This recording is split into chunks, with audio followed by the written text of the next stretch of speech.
Assalamualaikum warahmatullahi wabarakatuh. Salam dan bahagia Bapak Ibu Guru Penggerak. Perkenalkan, nama saya Intan, calon guru penggerak angkatan ke-8 dari SMP Negeri 5 Mutiara, Kabupaten Pidi. Video ini merupakan aksi nyata saya pada modul 1.4 tentang penerapan budaya positif. Markibas, mari kita bahas. Assalamualaikum warahmatullahi wabarakatuh. Hamdan syukurillah, salatan wassalamu ala Rasulillah sallallahu alaihi wasallam.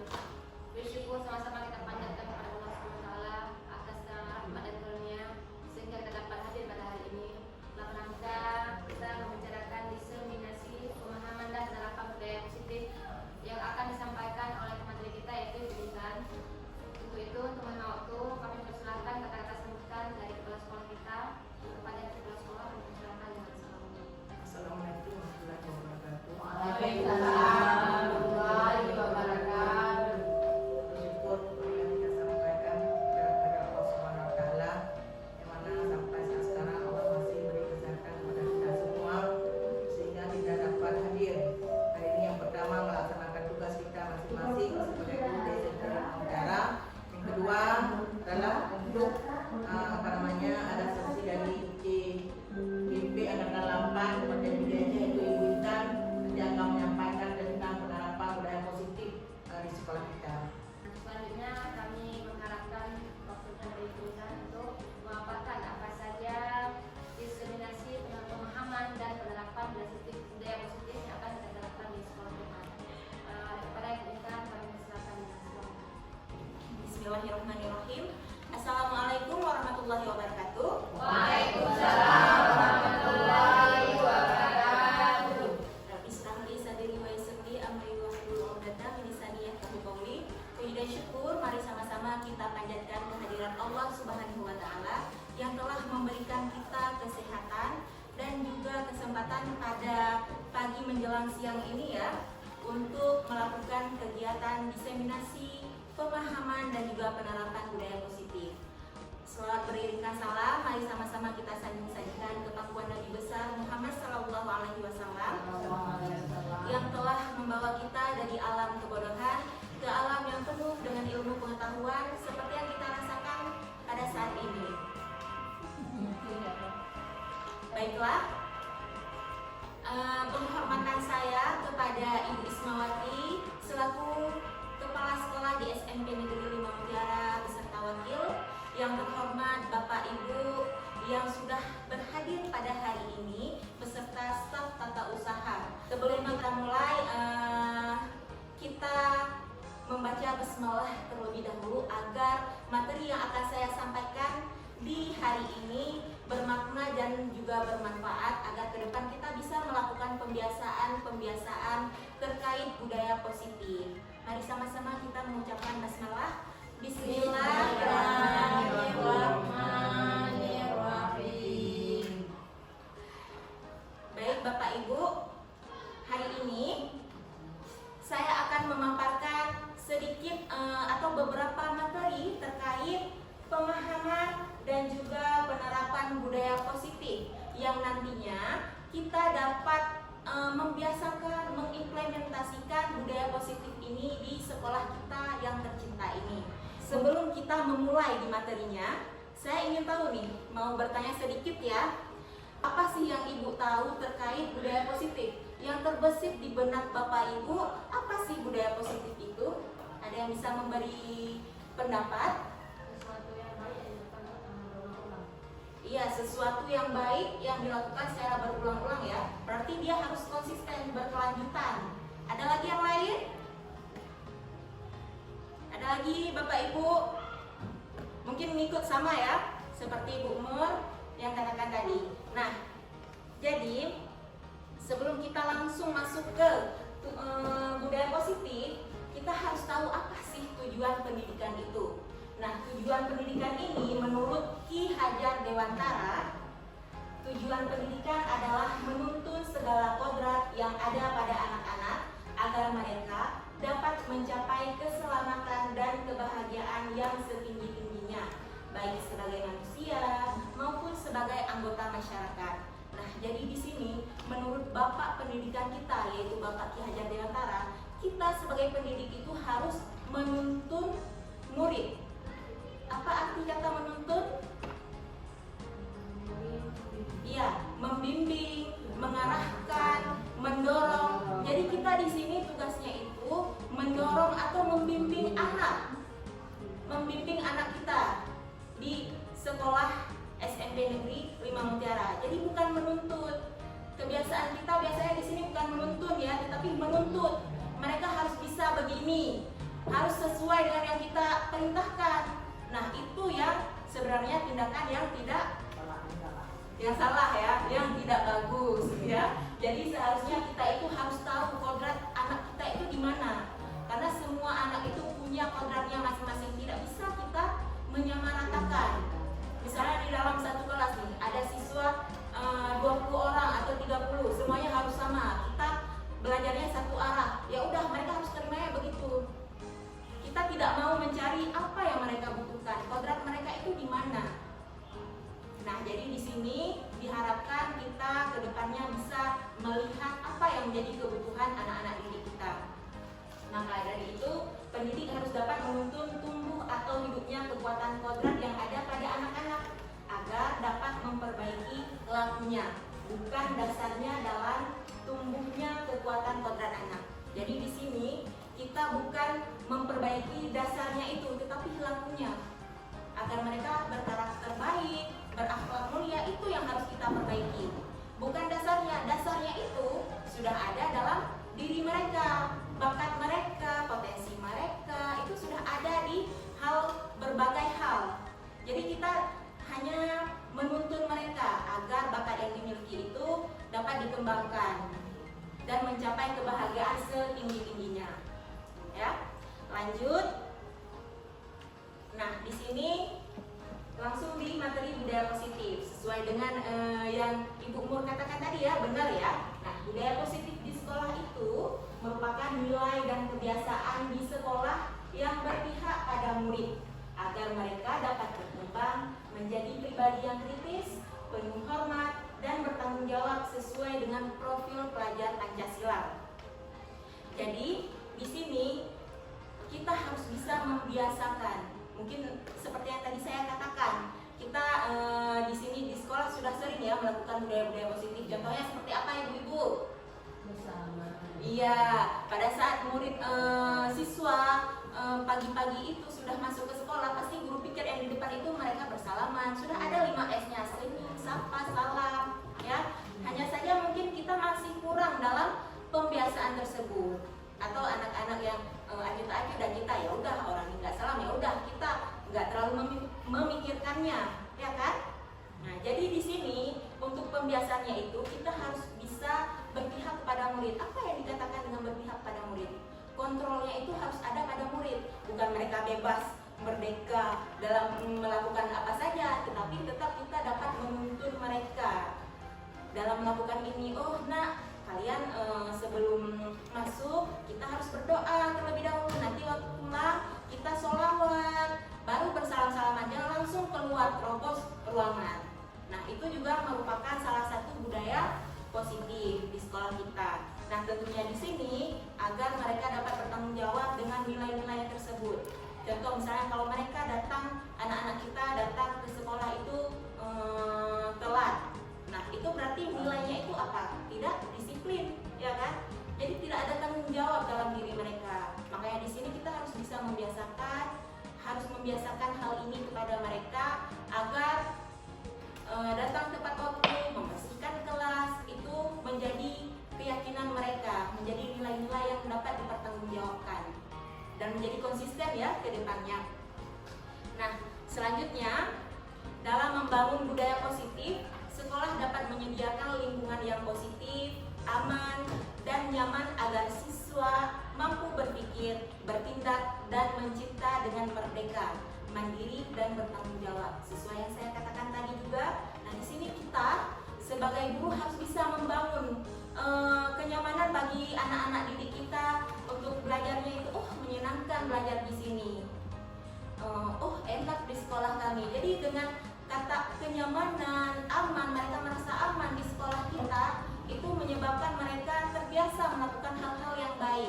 Makanya kita di sini harus memberikan wadah tersebut kepada mereka agar mereka bisa membiasakan diri melakukan hal-hal yang baik.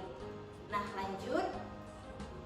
Nah, ini poin yang utama ya, yang menjadi materi kita pada hari ini, yaitu konsep utama budaya positif. Nah, di dalam budaya positif itu ada pembagiannya, ada tahapan-tahapannya dalam melakukan pembiasaan tersebut. Nah, yang pertama itu ada perubahan paradigma belajar. Yang kedua, disiplin positif, kebutuhan dasar manusia, motivasi, perilaku manusia, posisi kontrol guru, keyakinan kelas, dan yang terakhir itu segitiga restitusi. Nah, jadi ketujuh konsep dari budaya positif ini harus kita terapkan nantinya. Nah, di sini tentunya bukan saya sendiri yang melakukan ya, tetapi kita bersama-sama berkolaborasi. Apa yang dibutuhkan anak-anak didik kita lakukan bersama. Kita membuat sekolah ini menjadi lebih baik lagi. Anak-anak kita berkarakter, berakhlak mulia tentunya, ya. Nah, untuk konsep utama yang pertama yaitu perubahan paradigma belajar. Pembelajaran dengan paradigma baru dirancang berdasarkan prinsip pembelajaran yang terdiferensiasi sehingga setiap siswa belajar sesuai dengan kebutuhan dari tahapan perkembangan untuk mewujudkan profil pelajar Pancasila. Nah, jadi dari perubahan paradigma belajar ini kita harus bisa memberikan perubahan. Paradigma itu kan cara pandang ya, cara pandang kita dalam memberikan perubahan kepada anak didik kita. Nah, contohnya seperti apa? Kalau biasanya kita sering membuat pembelajaran yang berpusat kepada guru ya, tetapi sekarang kita harus memberikan pembelajaran yang berpusat kepada siswa. Gimana nih contohnya kalau berpusat kepada guru dengan berpusat kepada siswa? Ada yang bisa memberi tanggapan? Kalau berpusat kepada guru terus ngomong di depan. Iya, Kalau benar. berpusat kepada siswa, kita suruh sama siswa, coba kalian buat ini, kita kasih. Iya, benar sekali Bu. Nah, jadi di sini kalau misalnya mungkin itu masih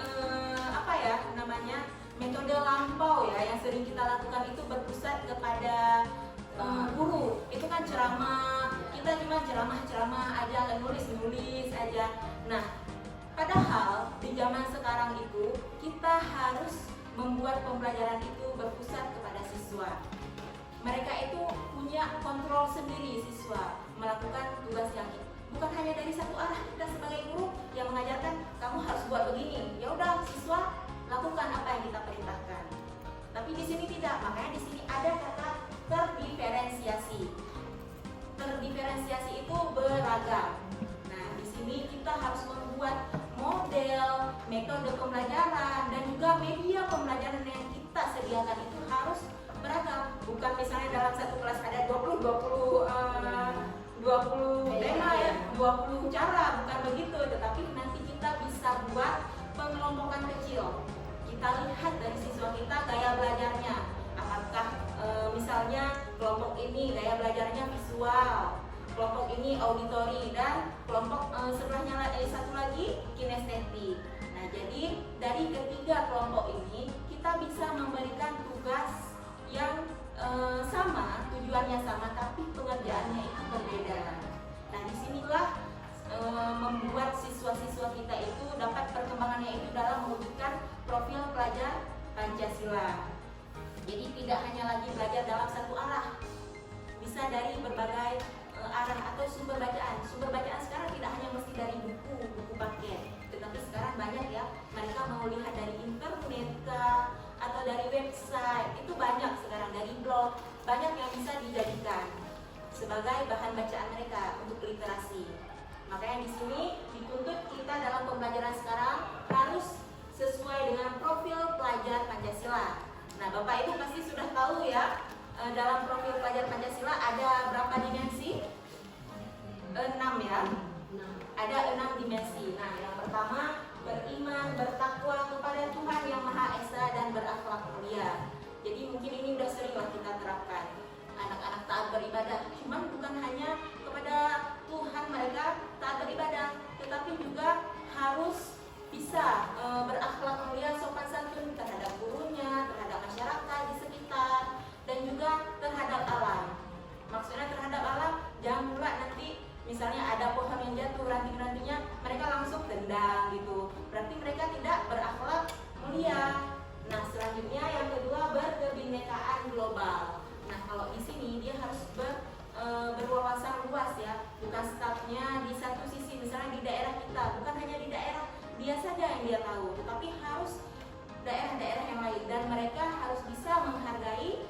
budaya-budaya yang ada di daerah lain. Selanjutnya ada mandiri. Nah, mandiri ini anak-anak kita harus bisa bertanggung jawab dengan tugas-tugasnya. Bukan hanya dari tugas, tetapi mereka secara mandiri tahu kebutuhan atau potensi yang ada dalam dirinya, sehingga nanti mereka bisa menyampaikan kepada gurunya, "Ibu, saya nggak bisa buat tugas kalau misalnya harus tulis begini." Contoh misalnya, saya buat video aja bisa Bu, saya pinternya buat video, ya udah lanjut. Nah, itu sebagai contohnya. Kita sebagai guru harus bisa melihat, kalau misalnya tawarkan, misalnya mungkin dari kita anak-anak ada yang nggak berani nih menawarkan dalam penyelesaian tugas, kita yang tawarkan, kalian mau buatnya seperti apa? Mungkin ada yang bisa menggambar, ya udah kalian buat secara menggambar. Ada yang kalau misalnya nggak bisa buat catatan, tapi bisanya buat secara peta konsep, ya udah nggak apa-apa, semua bisa. Tetapi tujuannya di sini tetap sama. Nah, lanjut dari bergotong royong, yang keempat bergotong royong. Nah, bergotong royong ini mungkin sering ya kita lakukan bersih-bersih, tapi dalam bergotong royong ini tidak hanya kita bersih-bersih saja, tetapi harus ada kolaborasi, kerjasama, baik ibu kita sebagai guru dan siswa, siswa dengan siswa, kita harus sama-sama berkolaborasi, bekerja sama untuk menyukseskan, untuk mensejahterakan, meningkatkan pendidikan yang ada di sekolah kita. Selanjutnya bernalar kritis. Nah, di sini kita dituntut untuk bernalar kritis, ya, harus memikirkan tingkatannya kita itu harus hot, ya. Jadi apa-apa aja misalnya kita tentukan ini anak-anak harus, "Ibu, ini asalnya dari mana, Bu? Kalau misalnya kita buat begini bagaimana? Bisa tidak?" Nah, itu yang dinamakan dengan bernalar kritis. Apa yang kita tampilkan, misalnya dari segi visual, gambar.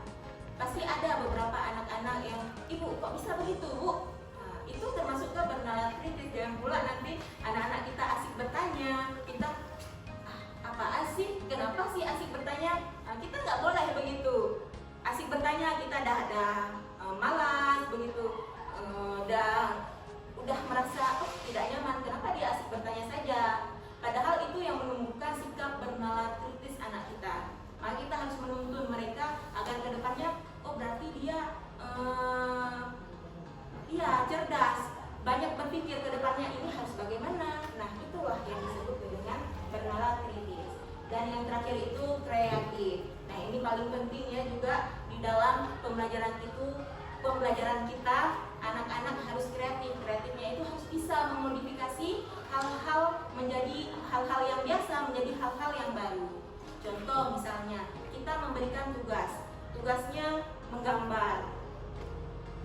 Tapi anak ini lebih kreatif lagi, "Bu, saya nggak mau gambarnya itu menggunakan pensil, menggunakan cat kayu. Saya gambarnya melalui laptop saja, Bu.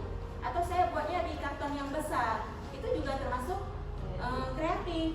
Sudah ada modifikasi yang dilakukan. Nah, makanya kan dari sini diharapkan kita kalau misalnya pernah melakukan metode-metode yang lampau, yang masih berpusat pada guru ya, asik ceramah, habis itu kita asik kasih tugas, menuntut ya, kamu harus kerjakan begini, kamu harus kerjakan begitu. Nah, dengan adanya materi ini, kedepannya kita bisa mulai dari diri sendiri. Kan nggak mungkin ya kalau misalnya langsung instan kita berubah langsung bagus, enggak juga, tapi sedikit demi sedikit kita berubah. Misalnya dari materi atau media yang kita pakai yang biasanya cuma tulis-tulis, nah bisa kita sediakan gambar-gambar. Kedepannya sudah ada video-video, itu juga untuk merangsang anak didik kita. Sudah ada responnya, jadi kontrol mereka itu semakin lebih bagus, ya. Ya.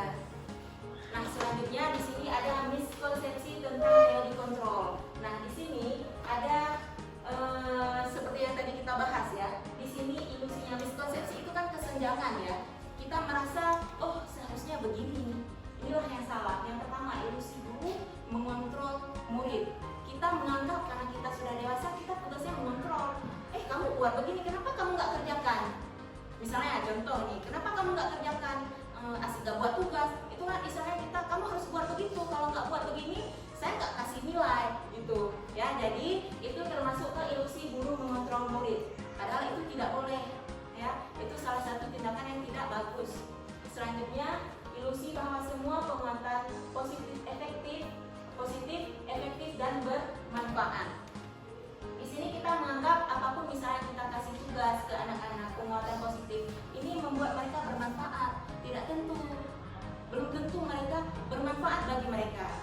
Itu cuma pemikiran kita kan, ilusi kita sebagai guru, oh ini bermanfaat ke murid-murid karena mereka membuat seperti ini. Tetapi tidak ada motivasi dalam diri mereka dalam berbuat. Mungkin karena mereka takut kalau misalnya mereka nggak buat nilainya berkurang, kalau nggak dibuat nanti namanya bisa dicoret atau dikurangi nilai atau diharuskan membuat ini membuat itu, ada saja yang harus dilakukan atau yang namanya hukuman ya, makanya mereka menjadi takut. Nah itulah yang menjadi ilusi kita, oh kita buat seperti ini anak-anak nanti jadi lebih cerdas, bermanfaat, ilmu yang kita berikan ini lebih bermanfaat. Belum tentu, mungkin belum menyerap ke mereka. Nah selanjutnya, ilusi bahwa kritik dan membuat orang merasa bersalah dapat menguatkan karakter. Nah ini yang paling sering ya, mungkin bukan Bapak Ibu, saya pribadi sendiri pun sering ya kita melakukan kritik. Kenapa kamu buat begini? Gak bagus nih, kamu harus buat begini.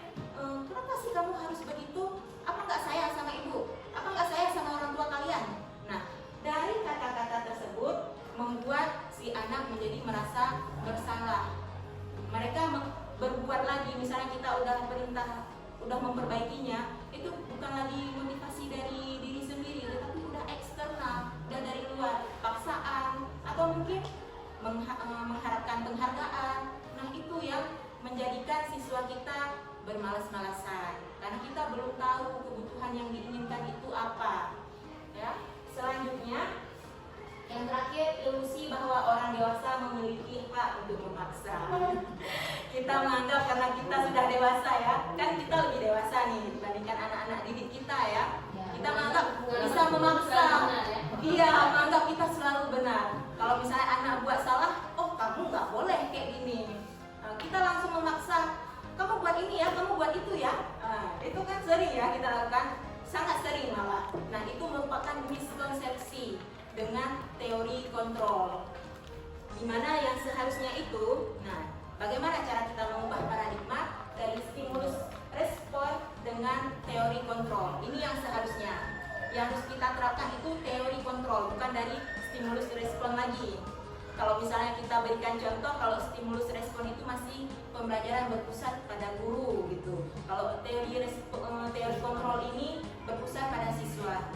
Nah ini yang pertama, realitas atau kebutuhan kita sama. Itu kalau kata stimulus respon.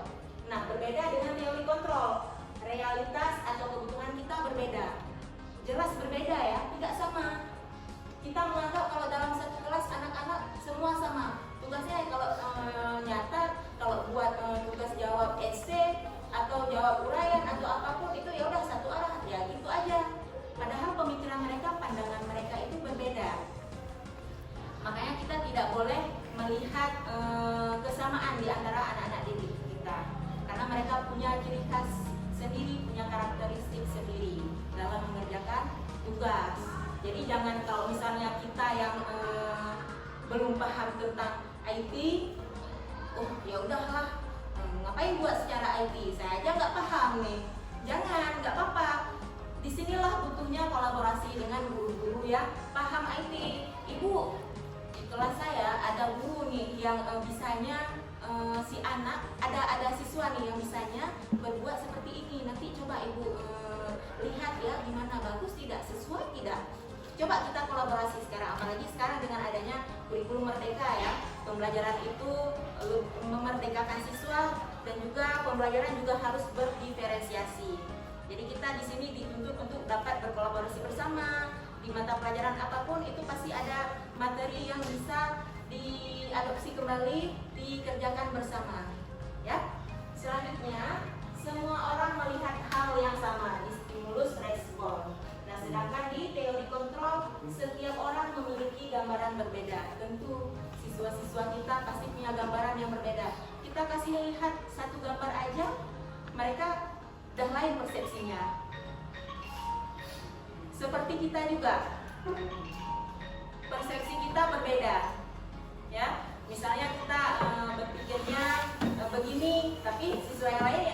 lain lagi dia yang dipikirkan. Gambarannya berbeda. Jadi kita tidak boleh menjudge, oh kamu harus begini, kamu harus begitu. Kita harus bisa menerima gambaran yang berbeda tersebut. Nah, selanjutnya kita mencoba mengubah orang agar berpandangan sama dengan kita. Ini yang paling sering ya. Kalau misalnya di teori kontrol, kita berusaha memahami pandangan orang lain tentang dunia. Di sini kita tidak bisa mengubah pandangan orang lain, ya. Dimana kalau misalnya kita berpandangan, oh kalau misalnya kamu disiplin, bertanggung jawab, kamu seperti ini, kamu akan seperti ini, itu kita kan mengubah pandangan orang, padahal itu tidak bisa. Mereka punya cara pandang sendiri agar menjadi bertanggung jawab. Nah, seperti itu. Selanjutnya, perilaku buruk dilihat sebagai suatu kesalahan. Itu paling sering ya, kita sebagai guru paling sering. Kalau anak nggak buat tugas atau melakukan hal yang tidak kita sukai, itu sudah merasa salah. Dia salah seperti itu. Tetapi kalau di teori kontrol, semua perilaku memiliki tujuan.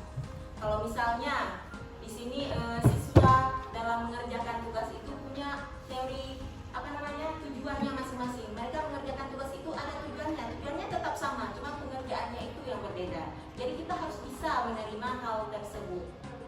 Nah, selanjutnya orang lain bisa mengontrol saya. Kalau di teori kontrol hanya Anda yang bisa mengontrol diri Anda. Jadi kita tidak bisa mengontrol anak-anak didik kita. Tidak boleh memaksa, kita harus bisa mengontrol. Tidak bisa, kita tidak bisa memaksakan hal yang tidak bisa kita kontrol.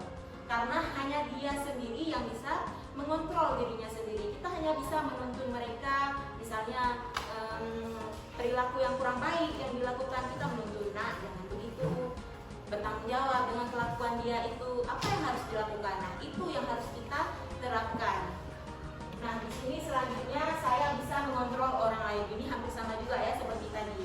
Jadi sama juga, kita tidak bisa mengontrol orang lain dan orang lain tidak bisa mengontrol kita. Dan orang lain juga tidak bisa mengontrol kita, ya. Jadi selanjutnya pemaksaan ada pada saat bujukan gagal. Ini pemaksaan kalau misalnya kita bujuk, buat tugas ini ya, nggak mau, orang ini nggak mau, langsung kita paksa. Oh, kalau kamu nggak buat, mau saya masukkan ke ruang BK, atau saya panggil orang tua. Itu jadinya ke pemaksaan ya. Nah, makanya itu tidak boleh sebenarnya. Kita harus berkolaborasi untuk menciptakan pilihan-pilihan baru. Kita harus bisa bekerja sama. Kalau misalnya kamu nggak bisa buat begini, apa yang kamu bisa? Bagaimana caranya kamu bisa buat dengan cara yang lain? Nah, itu kita harus kasih penawaran kepada anak-anak didik kita.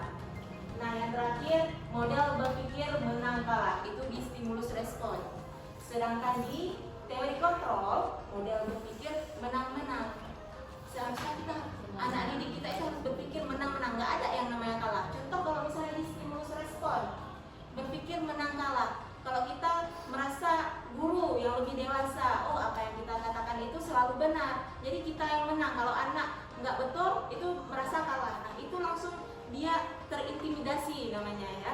Jadi dia langsung merasa, oh berarti kalah. Sampai ke depannya pun saya merasa tidak berguna, tidak ada lagi motivasi, semangat dalam belajar, karena sudah dijudge dari awal dia tidak bisa, kalah. Makanya kita harus bisa berpikir menang-menang. Anak itu apapun yang dilakukan dengan usaha yang lain, dengan cara yang berbeda, itu termasuk ke menang-menang. Kita hanya bisa memberikan semangat kepada mereka, apresiasi, memberikan kepada mereka agar mereka semakin termotivasi dalam belajar. Makanya kalau misalnya udah timbul rasa motivasi dalam diri, bukan lagi yang harapan dari luar ya, tetapi memang udah ada dari internalnya mereka, yang namanya intrinsik ya. Nah, jadi kalau misalnya sudah ada timbul motivasi dalam diri mereka, apapun yang dilakukan itu dia menganggap, oh ini kedepannya berguna bagi saya, bukan lagi paksaan dari orang luar. Baik, selanjutnya yang kedua yaitu disiplin positif. Nah, apa makna disiplin menurut Bapak Ibu? Ini paling sering ya, memang sering kita lakukan lah sama anak-anak juga, ya, tentang disiplin. Kenapa kamu nggak disiplin? Apa sih kata lain dari disiplin? Iya, bertanggung jawab, peraturan. Kita di sekolah memang selalu dikaitkan dengan peraturan, selalu harus mengikuti sesuai peraturannya. Nah, di sini untuk disiplin itu berasal dari bahasa Latin atau disiplina yang artinya belajar. Disiplin diri membuat orang menggali potensinya menuju sebuah tujuan apa yang dia hargai. Namun dalam budaya kita, makna kata disiplin telah berubah menjadi sesuatu yang dilakukan seseorang pada orang lain untuk mendapatkan kepatuhan. Kecenderungan umum adalah menghubungkan kata-kata disiplin dengan ketidaknyamanan, bukan dengan apa yang kita hargai atau pencapaian suatu tujuan mulia. Nah, di sini kita jangan kaitkan dulu dengan siswa, kita saja sebagai guru. Rasanya kalau misalnya udah ada kata disiplin itu pasti tidak nyaman ya. Kita harus begini, kalau nggak seperti ini nanti kepala sekolah mengancam atau memaksa. Jadinya kita merasa tidak nyaman dengan kata disiplin, dengan peraturan tersebut. Makanya di sini kita jangan kaitkan dengan ketidaknyamanan, tetapi disiplin itu menjadi keharusan, keyakinan dari kita. Nah, di sini kan ada tadi untuk mendapatkan kepatuhan kita harus patuh di sini. Disiplin kan dimulai dari diri sendiri. Potensi kita mau berubah yang lebih baik lagi. Selanjutnya, disiplin adalah kemampuan memerintah diri sendiri dalam mengontrol dan menguasai diri untuk memilih tindakan yang mengacu pada nilai-nilai yang kita hargai dengan penuh tanggung jawab tanpa terperintah oleh orang lain. Nah, di sini seharusnya kita menganggap disiplin itu bukan dari paksaan dari orang lain atau perintah dari orang lain, tetapi memang sudah ada kontrol dari diri kita sendiri. Memang sudah menjadi tanggung jawab kita. Contoh misalnya kita datang sekolah tepat waktu. Kita tidak datang tepat waktu ke sekolah bukan perlu sanjungan, pujian dari guru-guru yang lain, dari kepala sekolah bahwasanya saya guru yang rajin nih, ya kan? Tetapi memang udah tanggung jawab kita untuk datang ke sekolah tepat waktu. Nah, itu yang menjadi contoh dari disiplin, bukan dari paksaan dari orang lain. Selanjutnya, nilai-nilai yang kita hargai adalah nilai-nilai kebajikan, sifat positif manusia yang merupakan tujuan mulia yang ingin dicapai setiap individu, yaitu nilai-nilai dalam profil pelajar Pancasila. Nah, sesuai yang kita bahas tadi ya, dari ke-6 dimensi yang ada di profil pelajar Pancasila, itu harus bisa dikaitkan dengan nilai-nilai disiplin, karena sama juga anak harus mandiri, bertanggung jawab, mereka di situ kreatif. Begitu juga kita sebagai guru, bukan kita kasih ke anaknya aja, ke siswanya aja, tetapi kita sebagai guru juga harus bisa memberikan contoh demikian ya. Nah, selanjutnya untuk konsep utama yang ketiga di budaya positif, yaitu kebutuhan dasar manusia. Nah, realitas atau kebutuhan setiap orang berbeda-beda. Kita harus berusaha memahami pandangan orang lain tentang dunia. Setiap orang memiliki gambaran yang berbeda. Nah, kita di sini punya gambaran, punya keinginan yang berbeda-beda. Mungkin apa yang saya pikirkan sekarang berbeda dengan yang Bu Nurjanah pikirkan. Ya, pasti berbeda ya. Bu Nurjanah maunya begini, saya maunya begitu. Kita punya keinginan yang berbeda. Begitu juga dengan siswa kita di kelas. Mereka inginnya seperti ini, tapi kita maunya begitu. Nggak boleh kita paksakan. Nah, di sini dalam kebutuhan dasar manusia ada 5 bagian, ada 5 macam. Yang pertama itu survival atau bertahan hidup. Contoh misalnya makan, tempat tinggal, kesehatan, rumah, nah, itu yang termasuk ke bertahan hidup. Jadi kalau misalnya kita masuk kelas nih, kan sering anak mungkin ngantuk, malas dalam belajar, mungkin mereka belum makan pagi atau nggak dikasih jajan orang tua, makanya membuat mereka itu bermalas-malasan dalam belajar. Kita harus tahu, jangan langsung marahi mereka. Kenapa kamu begitu pagi-pagi udah malas belajar? Ya, jadi jangan langsung tanyakan dulu. Mungkin dia apa kebutuhan yang belum terpenuhi di dalam dirinya. Nah, yang kedua, kasih sayang dan rasa diterima. Baik kita maupun murid kita itu pasti pengen disayang, ingin diterima. misalnya dari pendapat mereka ingin diterima atau dari posisi mereka duduk di sini ingin diterima, bahwasanya dia bisa. Itu yang perlu disampaikan kepada kita. Contoh misalnya kita bagi kelompok nih dalam kelas, ada satu kelompok ternyata bukan sefrekuensi nih ceritanya, kalau bahasa sekarang nggak satu circle ya, jadi rasanya terasingkan nih, ada satu anak terasingkan karena dia tidak sama dengan kawan-kawan yang lain yang satu kelompok. Mereka punya kelompok-kelompoknya yang lain. Jadi pada saat mereka bekerja sama dalam kelompok, ya udah dia diam aja, nggak mau bekerja. Nah itulah dia belum ada kebutuhan rasa ingin diterima, makanya dia berbuat seperti itu.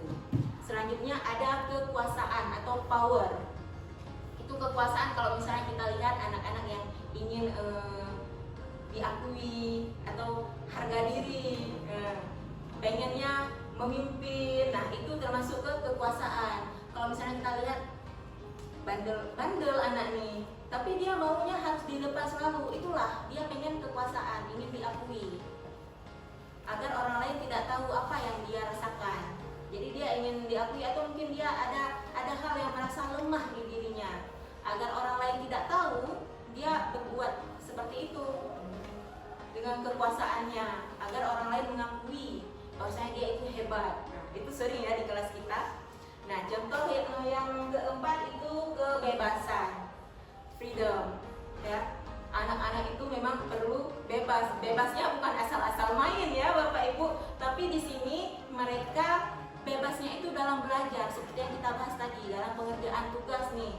Mereka mungkin gaya belajarnya kinestetik, ya udah mutar-mutar, seluruh sekolah dia mutar-mutar ya. Tapi sambilan mutar-mutar tetap kasih tugas. Mungkin agak capek ya kalau kita pikir kalau gaya belajar kinestetik kita sebagai guru harus tempel-tempel bahan ajar di luar, gak hanya di kelas di dinding tapi di luar. Sambilan anak-anak kita itu bergerak-bergerak, orang ini baca-baca ya gitu. Kalau misalnya gaya belajar kinestetik berbeda dengan audio sama visual, itu mungkin hampir sama ya.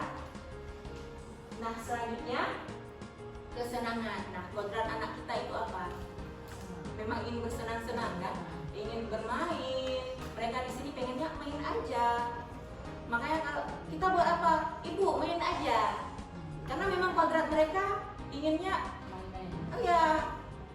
lari ke sana, lari ke sini. Makanya kita bisa membuat pembelajaran belajar sambil bermain. Jangan misalnya kita kasih materi-materi aja. Harus ada misalnya sesekali kita selipkan exhibiting, itu lebih bagus. Atau sesekali kalau misalnya kelas merasa jenuh, mereka sudah bosan dalam belajar, itu kita buat game-game apa? Apakah lari, terserah. Tapi dalam game-game tersebut ada hal yang dapat dipetik, ada pembelajaran. Nah seperti itu. Atau mungkin bisa diterapkan dengan menggunakan aplikasi Wordwall. Nanti bisa Bapak Ibu belajar sambil bermain. Orang ini apa main labirin, apa main berbentuk TTS ya. Jadi banyak menjawab soal atau seperti kuis. Jadi orang ini sambil bermain itu pesawat terbang, sambil bermain itu menjawab soal. Itu termasuk ke belajar sambil bermain. Jadi mereka akan semakin senang dalam belajar. Menyenangkan kelas ini. Jadi kedepannya, maulah ibu kita buatnya seperti ini karena sudah ada rasa kenyamanan dalam belajar tersebut. Baik, selanjutnya, nah ini ada kasus nih ya, kasus untuk kebutuhan manusia. Saya bacakan, Ibu Kiki, wali kelas 8 di SMP Permata, sedang bingung menghadapi ulah salah satu murid di kelasnya bernama Anto. Beberapa anak telah datang dan mengeluhkan Anto yang seringkali meminta bekal makan siang mereka dengan paksa. Jika Anda menghadapi situasi seperti Bu Kiki, apa yang akan Anda lakukan? Menurut Anda, kira-kira apa alasan Anto melakukan itu? Nah, kita balik lagi dari kelima kebutuhan manusia tadi. Ada bertahan hidup, kebebasan, rasa ingin diterima, kesenangan, dan kekuasaan. Nah, kenapa sih si Anto ini berbuat seperti ini?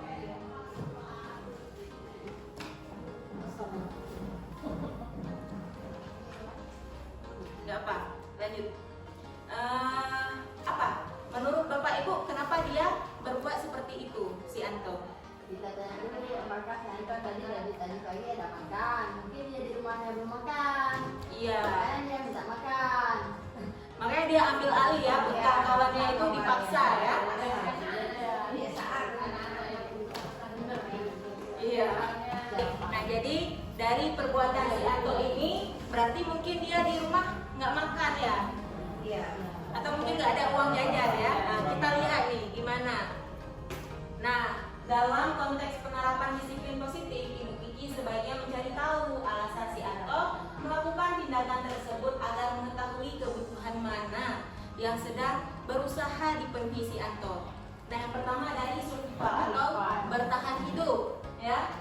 Anto lapar dan orang tuanya tidak membuatkan bekal makan, makanya dia ambil punya kawannya dengan secara paksa. Dia lapar, ya udah ambil punya kawan.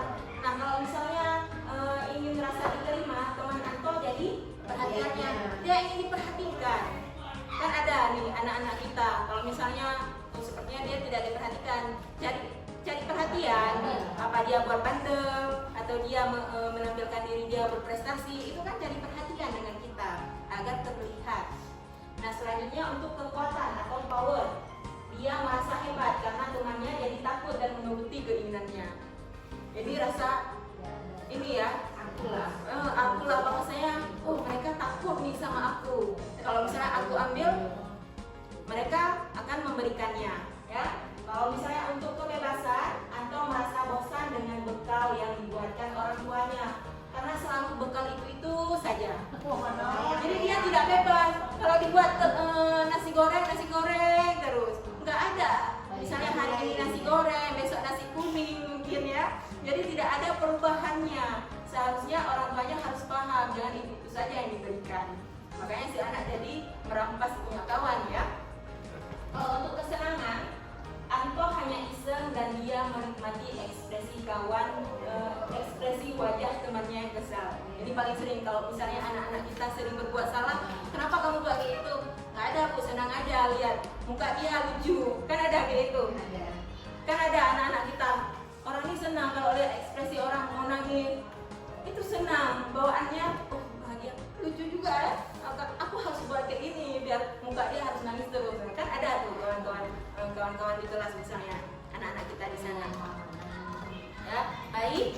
Selanjutnya untuk motivasi perilaku manusia. Nah, motivasi merupakan dorongan yang timbul pada diri seseorang secara sadar atau tidak sadar untuk melakukan suatu tindakan dengan tujuan tertentu.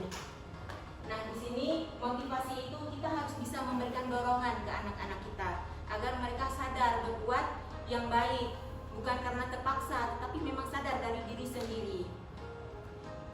Nah, di sini yang pertama, untuk menghindari ketidaknyamanan atau hukuman. Apa yang akan terjadi apabila saya tidak melakukannya? Ini masih termasuk ke eksternal dari luar.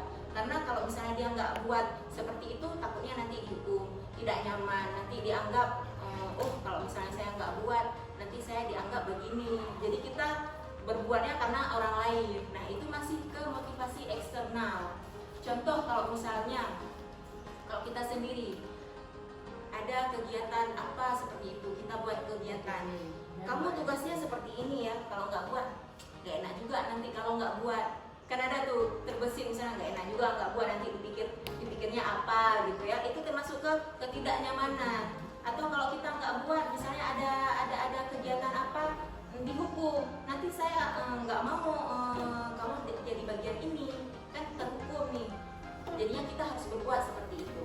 Nah yang kedua, untuk mendapatkan imbalan dari orang lain atau institusi. Apa yang akan saya dapatkan apabila saya melakukannya? Ini mengharapkan imbalan. Contohnya kalau kita ikut-ikut pelatihan ya, kita berharap imbalan, ada uang saku, ada uang transport ya. Padahal walaupun tidak seberapa yang dikasih ya, nggak seberapa yang dikasih, cuma kita mengharap itu. Nah, Tapi banyak yang marah itu. kebanyakan ya, rata-rata memang mengharap itu ya imbalan ya. Atau misalnya ada kegiatan-kegiatan apa, saya juara nih, gitu kan. Jadi kita mengharap penghargaan, bahwasanya saya bisa, begitu ya. Itu masih termasuk ke motivasi eksternal dari luar, bukan dari dalam diri kita sendiri. Nah, gimana contohnya?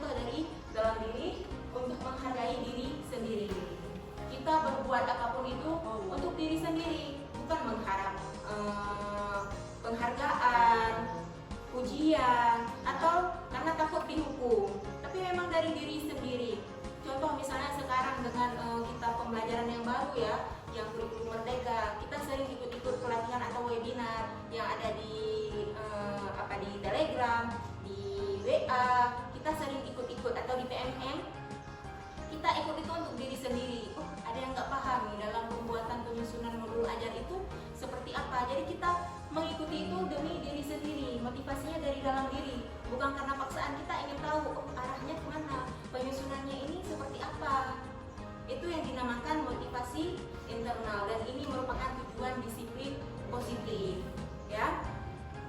Selanjutnya, nah ini termasuk ke hukuman dan sanksi atau konsekuensi. Nah, hukuman dengan konsekuensi itu sama tidak Bapak Ibu? Kalau sekarang nggak sama, nggak ada. Terserah guru mau buat hukuman apa, kadang-kadang nggak bilang nggak pakai dulu. Iya. Nggak sama. Kalau sekarang, Ini benar. Nah, jadi hukuman itu terjadinya satu arah ya. Kita sebagai guru secara dadakan, kalau misalnya anak telat lari mengelilingi lapangan 2 kali putaran, itu namanya hukuman. Tapi kalau misalnya sanksi atau konsekuensi, itu sudah ada kesepakatan bersama. Kita kan di sekolah sudah ada tata tertibnya, sudah ada peraturan. Oh, kalau kamu telat datang ke sekolah, konsekuensinya kamu harus apa? Nah, ini yang dinamakan. Jadi anak udah tahu kalau misalnya dia telat harus bagaimana. Sudah tertulis, sudah ada kesepakatan bersama. Pada saat mereka masuk ke sekolah, kalau kamu telat, kalau kamu tidak mengerjakan PR, kalau kamu cabut, itu ada konsekuensinya. Nah, berbeda dengan hukuman. Hukuman itu langsung dari satu arah. Kita langsung paksa kamu harus buat begini, bersihkan kamar mandi. Ya begitulah ya contohnya. Nah, ini ada kalau misalnya hukuman ini termasuk identitas gagal. Mungkin kalau sekarang kita bisa lah hilangkan sedikit demi sedikit ya, agar tidak melakukan hukuman. Pribadinya aja kalau saya sendiri kita kan sering nih ya, apa-apa buatnya hukuman, padahal seharusnya tidak boleh. Seharusnya kita harus bisa memberikan identitas sukses kepada anak-anak kita. Nah, contoh di sini ya, kalau misalnya hukuman itu sesuatu yang menyakitkan harus terjadi, itu kan menyakitkan ya bagi anak-anak. Sakit sekali kalau misalnya kita hukum. Oh, mereka apakah itu kena mental, apa secara psikis atau secara verbal, ya kan? Selanjutnya ada dari konsekuensinya itu sesuatu harus terjadi karena sudah ada aturannya. Jadi harus terjadi. Contoh misalnya, anak telat datang ke sekolah. Kalau hukuman dia disuruh mengelilingi lapangan atau membersihkan toilet. Nah, kalau konsekuensinya itu karena kamu telat, kamu tambah belajar di pelajaran ini. Kalau misalnya dia telat 15 menit atau 10 menit, berarti tambah belajarnya dia itu 10 menit dalam mengerjakan tugas itu. Jadi kehilangan waktu untuk istirahat, itu konsekuensi. Nah, lebih bagusnya lagi restitusi. Restitusi merupakan pilihan. Kenapa? Karena yang seharusnya ini saya aja pada saat mengikuti pendidikan guru penggerak ini baru tahu juga yang namanya restitusi. Kalau biasanya kita cuma tahu kan hukuman sama sanksi ya, tetapi di pendidikan guru penggerak sudah ada ternyata yang lebih bagus lagi, yaitu restitusi. Nah, restitusi itu merupakan perbuatan yang nantinya si siswa ini bertanggung jawab dengan kesalahannya. Kita hanya menuntut mereka. Nah, dari kesalahan dia tersebut dia bisa mencari solusinya. Itulah restitusi. Dan itu yang paling bagus diterapkan. Kalau misalnya kita simpulkan, nah di sini untuk hukuman ya, konsep disiplin dengan identitas gagal. Kalau hukuman itu menyakitkan, nah sakit nih, tidak nyaman, murid takut, memaksa, kan ya kita memaksa, kamu harus buat begini, ngapain kamu telat? Kenapa kamu telat kalau nggak mau melakukan ini? Murid menyembunyikan kesalahan, jadinya siswa menyembunyikan kesalahannya. Kalau dia berbuat salah, pura-pura nggak buat, karena dia takut nanti dihukum, ya kan? Selanjutnya murid menjadi rendah diri. Nah, kalau misalnya hukuman itu biasanya paling sering kalau nggak secara verbal atau mungkin secara psikis ya, itu paling sering. Kalau misalnya secara verbal kita suruh-suruh ini itu secara verbal, walaupun orang ini malas melakukan gerak dan agak-agak ada rasa marah ya dengan guru yang menyuruhnya. Tetapi kalau misalnya psikis itu dari kata-kata kita. Mungkin pernah dari kita ada beberapa kata yang menyakitkan hati mereka ya, yang kita aja sebenarnya nggak sadar bahwasanya itu menyakitkan hati mereka. Tahu-taunya itu mereka menyimpan dendam dari kata-kata kita tersebut. Makanya sampai ke depan, misalnya sampai mereka apakah sudah lulus ke depan, itu masih teringat, terbesit, oh dulu pernah ibu ini pernah dulu melakukan ini terhadap saya.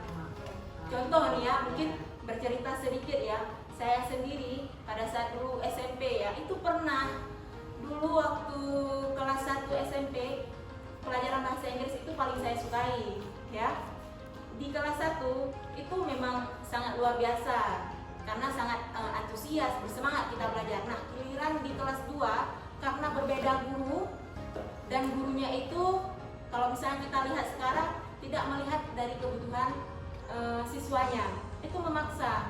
Kalau misalnya kita bisa nih ceritanya dalam kelas, kita rame-rame disuruh buat tugas nih, itu cerita pribadi saya ya dulu waktu SMP. Kita buat tugas, tetapi ada satu orang yang sudah selesai, yang lain dia nggak mau open lagi. Ya udah yang satu ya udah lanjut terus tugas yang lain. Sedangkan siswa yang belum siap, padahal kita mau siap tugasnya, ya udah keliling lapangan, taruh buku atas kepala. Itu kan fungsinya untuk apa? Kalau sekarang kita mikirnya tujuannya untuk apa? Kan nggak ada tujuan. Makanya di sini seharusnya kita harus menuntut murid, bukan menuntut. Jadinya dengan keadaan itu kan secara verbal atau psikis ya, kita sampai sekarang pun teringat, oh pernah ya guru ibu itu melakukan seperti ini. Mungkin dari bapak ibu pernah ada cerita guru-gurunya seperti apa. Kalau yang baik-baik ya selalu diingat ya, sampai sekarang pun kita masih baik dengan guru tersebut. Nah kalau misalnya nggak baik, sampai sekarang pun juga teringat. Memang sudah bukan dendam, tetapi ada rasa yang tersimpan bahwasanya oh ibu ini dulu metode pembelajarannya kok seperti itu. Seharusnya kan harus berpusat pada siswa, nggak boleh memaksakan. Kalau udah siap satu orang, ya udah yang lain nggak mau direspon lagi, itu kan merupakan tindakan yang kurang baik juga ya. Makanya sekarang kita karena zaman semakin canggih, kita bisa tahu berbagai ilmu-ilmu dari HP, dari pelatihan-pelatihan yang ada di daerah kita. Itu bisa nanti diharapkan kita menerapkan hal seperti itu, jangan ada lagi hukuman ya. Setidaknya konsekuensi, lebih bagusnya lagi restitusi ya. Nah selanjutnya untuk penghargaan. Kita tahunya kalau misalnya kasih penghargaan, anak-anak bakalan senang ya, bakalan senang. Nyatanya itu tindakan yang tidak bagus Bapak Ibu, tidak bagus kita kasih penghargaan. Saya juga baru tahu di sini, karena kalau misalnya kita kasih penghargaan ke anak-anak tidak efektif ya, mereka merusak hubungan, mematikan kreativitas, menghukum dengan sistem ranking, dan merampas hak dengan menghargai diri. Kenapa? Mereka sudah pintar, kita kasih penghargaan, jadinya kedepannya dia mengharap imbalan itu penghargaan, padahal dia nyatanya memang sudah pintar. Tapi dengan kehadiran penghargaan ini mematikan kreativitas. Dia mau berbuat ketika ada penghargaan saja. Selebihnya kalau misalnya nggak dikasih penghargaan, ya udah nggak mau melakukan. Itu merupakan langkah yang sangat salah ya. Kecuali sesekali kita kasih misalnya apresiasi dari kata-kata wah luar biasa, jangan keseringan, karena beda-beda anak itu beda karakteristiknya. Jadi kedepannya jangan terlalu sering ya kita memberikan penghargaan. Nah selanjutnya konsekuensi. Untuk konsekuensi ini, penguatan jangka pendek perlu monitoring berkelanjutan atau stimulus respon. Murid mematuhi peraturan, kehilangan waktu untuk merenungi kesalahan.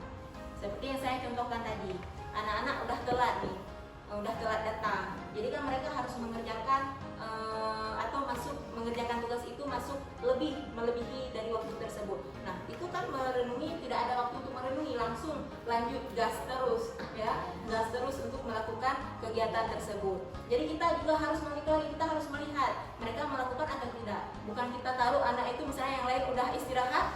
duduk juga di meja pikir, bukan begitu. Kita juga harus mengawasi mereka yang sedang melakukan pekerjaan tersebut ya atau tugas tersebut.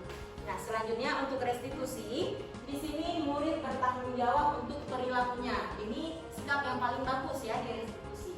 Fokus pada pemecahan masalah jangka panjang, murid menghormati dirinya dan orang lain, teori kontrol, dirinya memegang kontrol, dan selanjutnya murid bersemangat memperbaiki kesalahan. Nah, di sini kita kasih tanggung jawab ke siswa tersebut. Misalnya dia buat kesalahan, apa karena salah pakai sendal, pakai sepatu, dia pakai sendal, atau mungkin karena dia ketiduran di dalam kelas. Jangan langsung kita panggil, kita marahi. Ini tempat apa? Ini begini. Kita langsung marahi, tetapi kita panggil, tanyakan. Kenapa, Nek? Kenapa kamu telat? Kenapa kamu tertidur? Tanyakan alasan. Dari alasan itu, solusinya bagaimana? Apa kamu mau memperbaikinya? Nah, itu di restitusi. Kita hanya menuntut. Solusinya dia cari sendiri. Oh, berarti saya harus tidur lebih awal lagi, Bu. Nah, itu salah satu contoh di restitusi. Dia harus meyakini yang menjadi nilai-nilai kebajikan dalam dirinya. Seperti itu. Selanjutnya, nah ini kita berlatih bersama ya antara hukuman dengan konsekuensi. Untuk yang pertama, pertanyaan yang pertama, mencatat 100 kali di dalam buku kalimat. Saya tidak akan terlambat lagi karena terlambat ke sekolah. Itu termasuk hukuman atau konsekuensi, Bapak Ibu? Hukuman. Kenapa? Tapi kayaknya bukan hukuman. Kalau hukuman kita beri hukum dia. Coba selesaikan itu kamar mandi. Itu bukan mencatat 100 kali di dalam buku. Kalau kita catat di buku bahwa dia berjanji saya tidak akan terlambat lagi karena ke sekolah. Jadi dia udah bilang kalau kita udah mau dia berubah tidak terlambat lagi. Oke, kita simpan ya jawabannya, nanti kita ingat bersama ya. Yang kedua, lari mengelilingi lapangan basket 2 kali karena terlambat hadir di sekolah. Hukuman ya, jelas ya hukuman. Nah, yang ketiga, membersihkan coretan yang dibuatnya di meja tulis.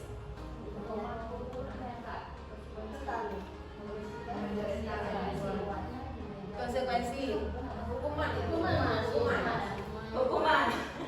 Membersihkan coretan yang dibuatnya di meja tulis.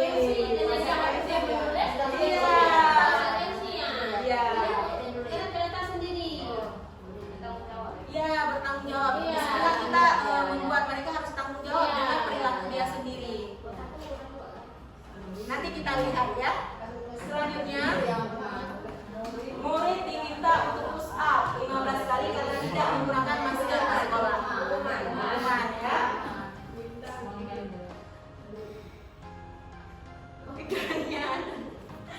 Selanjutnya, menggantikan kertas tugas teman yang telah dicoret-coret.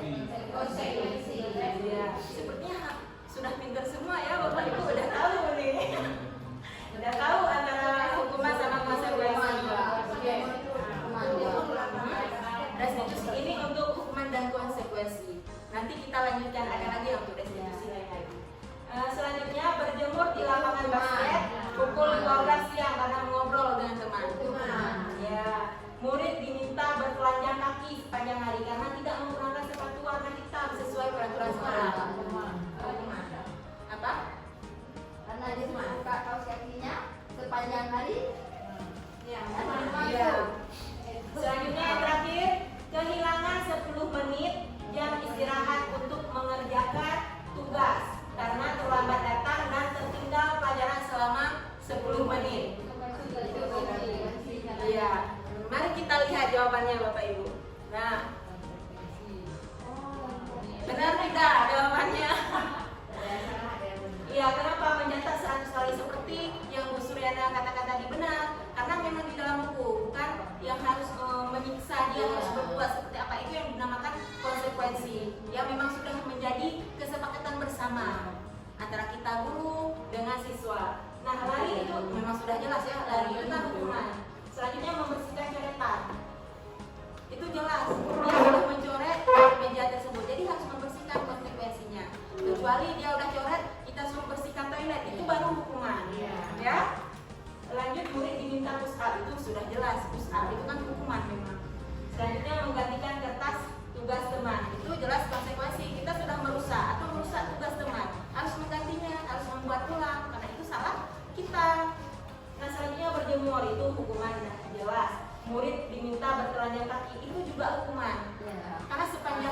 Sepanjang hari berbuka. Sepanjang hari dia harus nyeker, kan nggak mungkin, itu menyiksa sekali bagi siswa. Makanya tadi poin yang paling penting di hukuman apa? Menyakitkan bagi siswa. Ya. Selanjutnya yang terakhir, kehilangan 10 menit. Ini seperti yang contoh yang saya berikan tadi juga ya, termasuk ke konsekuensi. Selanjutnya, nah ini ada kasus lagi. Saya suka ya untuk menyelesaikan kasus-kasus seperti ini ya, biar kita tahu apa sih yang menjadi hukuman atau konsekuensi ini. Ini ceritanya tentang si Ivan. Ivan kurang menguasai pelajaran matematika, sehingga pada saat pelajaran tersebut berlangsung, dia lebih banyak berdiam diri atau menggambar di buku pelajarannya. Pada saat guru matematikanya Pak Seno menanyakan pertanyaan Iva menjadi gugup dan tak sengaja menjatuhkan tasnya dari kursi, serta tiba-tiba menjadi gagap pada saat berupaya menjawab. Seluruh kelas pun tertawa melihat perilaku Iva yang bicara tergagap dan terkejut tersebut. Pak Seno pada saat itu membiarkan teman-teman Iva menertawakan Iva yang tergagap dan malu luar biasa, dan malahan minta Iva untuk maju ke depan dan berdiri di depan kelas sambil menunjuk hidungnya karena tidak bisa menjawab pertanyaan Pak Seno. Kelas makin gaduh dan anak-anak pun tertawa melihat Iva di depan kelas memegang ujung hidungnya. Nah, dari cerita ini, apakah Anda setuju dengan tindakan Pak Seno terhadap Iva? Tidak. Kenapa, Bu? Jadi, karena Pak itu udah memalukan siswa ya, di depan kelas, di depan Iya, teman-temannya. benar sekali. Tindakan Pak Seno di sini jelas salah ya, tidak tepat. Kenapa? Karena dia mempermalukan si Iva ini kepada teman-temannya. Kenapa tidak dipanggil, ditanyakan? Kenapa kamu tidak bisa? Mungkin metode yang kita ajarkan itu tidak sesuai dengan yang dia bisa. Dia mungkin kan di sini ceritanya dia menggambar ya. Mungkin dia pintarnya menggambar. Jadi Pak Seno belum bisa mengetahui apa yang menjadi kebutuhan si Iva ini. Makanya langsung menyuruh berdiri, menunjuk hidungnya, itu kan mempermalukan dia. Dan ini termasuk ke apa? Hukuman atau sanksi, Bu? Atau konsekuensi? Iya, jelas memang hukuman ya. Berdiri di depan kelas, menunjuk hidungnya, mempermalukan dia di depan teman-temannya, itu termasuk ke hukuman.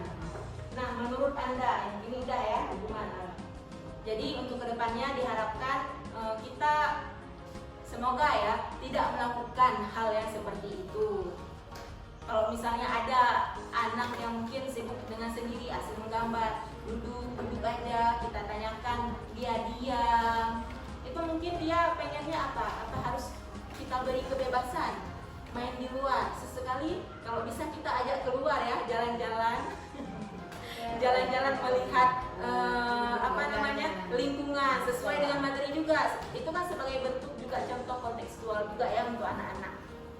Nah, baik. Selanjutnya yang kelima yaitu posisi kontrol guru. Nah, di sini saya juga termasuk paling suka ya di materi ini karena ternyata posisi selama ini yang kita lakukan itu masih salah, masih kurang tepat ya. Dari posisi kontrol guru itu ada 5 bagian.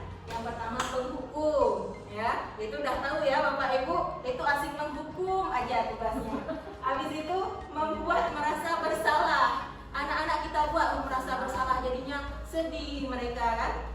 Selanjutnya ada teman. Kita menganggap menjadi teman dengan anak-anak kita. Ternyata itu juga tidak bagus, Ibu-ibu. Selanjutnya pemantau. Dan yang terakhir manajer. Nah, tingkatan level yang paling bagus itu yaitu manajer. Ya, sekurang-kurangnya itu pemantau. Kenapa? Kalau menghukum setiap siswa tidak melakukan seperti yang kita inginkan, kita menghukum mereka, memberikan hukuman, oh kamu harus buat seperti ini, kalau enggak nilainya berkurang. Kenapa kamu harus buat seperti ini? Saya tidak suka, ini tidak sesuai yang di buku. Kita langsung menjudge anak harus seperti ini. Itu kan mereka jadi tertekan ya, menyakitkan sekali sampai memendam perasaan yang tidak enak. Selanjutnya membuat pembuat merasa bersalah. Kita langsung buat mereka, apa kamu nggak sayang? Lihat ini, orang tua kamu seperti ini. Kita akan membuat, dia kan langsung pikirannya kemana-kemana. udah memikirkan, oh ya juga ya, saya merasa bersalah, saya merasa gagal jadi anak, kan kayak itu langsung sudah ada mindset yang berbeda, yang mindset yang tidak bagus dalam diri kalau misalnya kita langsung judge si anak tersebut. Selanjutnya teman, kita berteman dengan anak, kita dekat, sudah jadi teman, ternyata itu juga tidak bagus. Kenapa? Karena kalau kita sudah jadi teman, kalau misalnya dia berbuat salah, bu anakku, bu nggak apa-apa ya bu, lain kali saya nggak buat kok kayak gitu. Jadinya dia merasa, oh nggak apa-apa sama ibu ini, karena udah jadi teman. Iya, pilih kasih. Anak-anak lain lihatnya, ih kok sama ibu ini udah dekat, begini begitu. Jadinya itu juga tidak bagus. Sempat waktu saya presentasi juga pada saat ruang kolaborasi di pendidikan guru penggerak, itu ada guru memberitahukan bahwasanya karena terlalu berteman, sehingga itu di tingkat SD entah TK kemarin itu. Jadi katanya karena terlalu menjadikan teman, pada saat naik kelas semua nggak mau naik kelas, maunya di kelas ibu itu terus. Itu yang menjadikan anak-anak nggak bagus juga ya, tindakan yang tidak bagus. Kita ya seala kadarnya, kita hanya menjadi guru mereka, mendorong, menuntun mereka. Menjadi teman sesekali bisa kita selipkan, cuma jangan keseringan ya, jangan sampai betulan jadi teman ya. Jadinya tidak ada lagi rasa hormat nanti terhadap kita sebagai guru. Nah selanjutnya pemantau. Kalau pemantau ini kita melihat anak-anak kalau misalnya berbuat salah, contoh misalnya kamu tahu kan kenapa kamu melakukan hal ini, apa konsekuensinya. Nah itu pemantau, kamu kenapa melakukan itu, nah itu termasuk ke pemantau. Kalau manajer ini, nah ini yang tingkatan paling bagus. Kenapa? Kita sebagai guru, kalau misalnya ada siswa yang berbuat salah, kita panggil, apa yang kamu buat, Nak? Nah, udah berceritalah dia, saya berbuat seperti ini. Kenapa kamu berbuat seperti itu? Sesuai dengan keyakinan kita? Tidak. Apa yang harus kamu perbaiki? Nah, jadi kita mempertanyakan sehingga mereka memberikan tanggung jawabnya, solusinya sendiri, dan sampai ke depannya dia melakukan hal seperti itu. Mungkin ini perlu belajar juga ya, kalau kita di sini berbicara terlalu lembut ya, mungkin gak masuk di telinga siswa kita ya, tapi sesekali kita bisa sedikit-sedikit kita belajar untuk memulai hal seperti ini, menjadi manajer, posisi kontrol. Nah menurut Bapak Ibu nih, selama ini posisi yang Ibu ambil itu seperti apa-apa aja?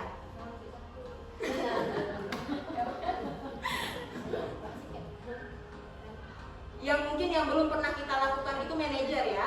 Ya, manajer itu belum pernah kita lakukan. Mungkin kedepannya harus kita coba nih ya, kedepannya. Yang paling sering malahan kita di sini penghukum, pembuat merasa bersalah sama teman, itu yang sering kita lakukan ya. Jadi kedepannya coba kita mulai menjadi manajer, sekurang-kurangnya jadi pemantau lah ya. Iya, kita ubah sedikit-sedikit. Nah, ini sesuai yang saya bilang tadi. Nah, kalau misalnya penghukum itu menghardik, menunjuk-nunjuk, menyakiti, itu termasuk ke penghukum. Kalau pembuat merasa bersalah, berceramah, menunjukkan kekecewaan mendalam. Ya, lakukan untuk kamu sudah mengecewakan Bapak Ibu. Itu termasuk ke pembuat merasa bersalah. Kalau misalnya teman itu membuatkan alasan-alasan untuk muridnya, lakukan untuk Bapak Ibu ya, ayolah kamu buatlah, nanti kan Kepsek marah nih, kamu buat biar jangan ribut. Nah, itu termasuk ke kata-kata teman ya. Kalau misalnya pemantau itu menghitung dan mengukur, apa peraturannya, apa konsekuensinya kalau misalnya kamu buat seperti ini, seperti yang saya jelaskan tadi ya. Selanjutnya untuk manajer ini, kontrolnya mengajukan pertanyaan-pertanyaan, apa yang kita yakini, apa kamu yakini hal tersebut, apa yang harus diperbaiki. Nah seperti itu. Selanjutnya, nah ini pernyataan-pernyataan yang termasuk kepada kontrol diri guru ya. Yang pertama, saya kecewa sekali dengan kamu. Kita kecewa. Nah kata-kata tersebut itu siapa yang mengatakannya? Pembuat merasa bersalah ya. saya kecewa. Kan kalau misalnya kita kecewa membuat si anak merasa bersalah, dia sudah gagal dalam belajar, itu membuat mereka bersalah. Selanjutnya pasti selalu yang terakhir selesai. Kalau misalnya ada anak yang telat siap, sabe-sabeka. Kan sering nih kita buat seperti itu ya, sabe-sabeka yang gila. Itu termasuk ke penghukum, Bu. Dan selanjutnya gimana coba? Kalau orang tua kamu tahu kamu berbuat begini, bagaimana? Itu juga termasuk ke pembuat merasa bersalah. Istilahnya kita mau melaporkan ke orang tuanya, dia kan jadi bersalah nanti gimana? Dia begini disalahkan orang tua, udah disalahkan di sekolah, disalahkan lagi di rumah, jadi kan dia merasa bersalah. Kesana kemari udah terombang-ambing jadinya ya. Iya, jadinya nggak percaya diri, semakin down terus anaknya menyendiri ya. Selanjutnya yaitu ayolah lakukan demi ibu atau bapak ya. Nah ini termasuk ke teman, ayolah. Kan sering nih kita Pak, ayolah buatlah. Ini kalau nggak kalian buat nanti kepala sekolah marah nih. Nah itu termasuk ke teman. Apa yang telah kamu lakukan? Itu termasuk ke pemantau. Kita memantau apa yang kamu lakukan, sesuai tidak. Nah itu termasuk ke pemantau. Nah kalau manajer, bagaimana kamu bisa menyelesaikan masalah ini? Kita tanya ke anak, dia udah buat salah, bagaimana kamu bisa menyelesaikan ini? Oh, kalau misalnya telat datang ke sekolah, oh, berarti saya harus bangun lebih cepat lagi, Bu, agar kedepannya saya tidak terlambat. Jadi semuanya ada posisi yang harus kita ambil untuk menyelesaikan permasalahan, dan yang paling bagus itu yaitu posisi manajer. Nah, ini ada kasus lagi nih. Anto dan Dino sedang bermain bersama di lapangan basket dan tiba-tiba terlibat dalam sebuah pertengkaran adu mulut. Dino pun menjadi emosi dan mengadakan kontak fisik, menarik kemeja Anto dengan kasar sampai 3 kakinya terlepas. Pada saat itu, guru piket langsung melerai mereka dan membawa mereka ke ruang kepala sekolah. Ibu Suti sebagai kepala sekolah berupaya menenangkan keduanya, terutama Dino. Dino, sepertinya kamu saat ini sedang marah sekali. Mendengar itu, Dino pun mengalir bercerita tentang kekesalan hatinya. Ibu Suti pun melanjutkan bahwa membuat kesalahan adalah hal yang manusiawi dan bahwa mempertahankan diri adalah yang terpenting. Namun meminta Dino memikirkan cara lain yang mungkin lebih efektif karena saat Dino berada di ruang kepala sekolah. Nah selanjutnya Ibu Suti melanjutkan bertanya tentang keyakinan sekolah yang disepakati, serta apakah Dino bersedia memperbaiki kesalahan yang telah dilakukan terhadap Anto. Dino pun akhirnya perlahan mengangguk. Kemudian Ibu Suti balik bertanya kepada Anto, hal apa yang bisa dilakukan Dino untuk memperbaiki masalah? Anto menjawab, saya perlu kancing saya diperbaiki, Bu. Ibu saya akan sangat marah kalau melihat kancing baju saya sampai copot 3 kancing begini. Ibu Suti pun kembali bertanya ke Dino, apakah yang akan dia lakukan untuk menggantikan 3 kancing yang terlepas? Dino berpikir sejenak, namun menjawab, wah, tidak tahu, Bu. Saya beli kembali mungkin ya, Bu. Ibu Suti berpikir sebentar dan menanggapi, kalau dilem akan mudah terlepas kembali Dino. Bagaimana kalau kamu menjahitnya saja? Bersediakah kamu? Dino tampak ragu-ragu dan menanggapi, menjahit. Mana saya tahu bagaimana menjahit, Bu. Ibu Suti meneruskan, apakah kamu bersedia belajar menjahit? Dino berpikir sejenak, memandang kemeja Anto dan menanggapi, Dino tampak ragu-ragu menjahit. Dan Ibu Suti meneruskan, apakah kamu bersedia? Dino berpikir, memandang kemeja Anto dan menanggapi, yang mengajari saya siapa, Bu? Dengan cepat Ibu Suti menjawab, Pak Irfan, guru tata busana. Dino kembali diam sejenak, memandang kemeja Anto yang tanpa kancing.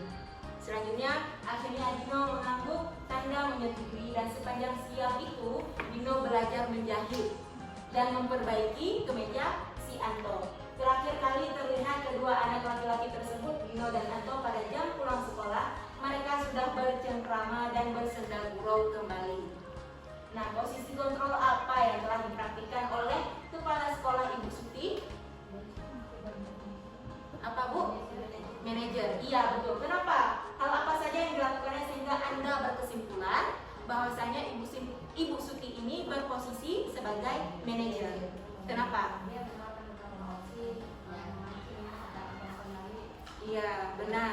Apalagi? pembimbing kan sudah dipasang. Iya, menuntun mereka mempertanggungjawabkan kesalahan dari si Dino ya. Sampai akhirnya dalam dosen. Sampai ada solusinya. Baju si Anto terjahit, dan akhirnya mereka juga baikan lagi ya. Itu termasuk ke posisi manajer. Kalau misalnya ada di pikiran si Dino nih, ya udah nanti saya bawa aja ke tempat jahit. Itu berarti dia tidak bertanggung jawab. Nah, di sini Ibu Suti mengajarkan dia bertanggung jawab dengan perbuatannya tersebut.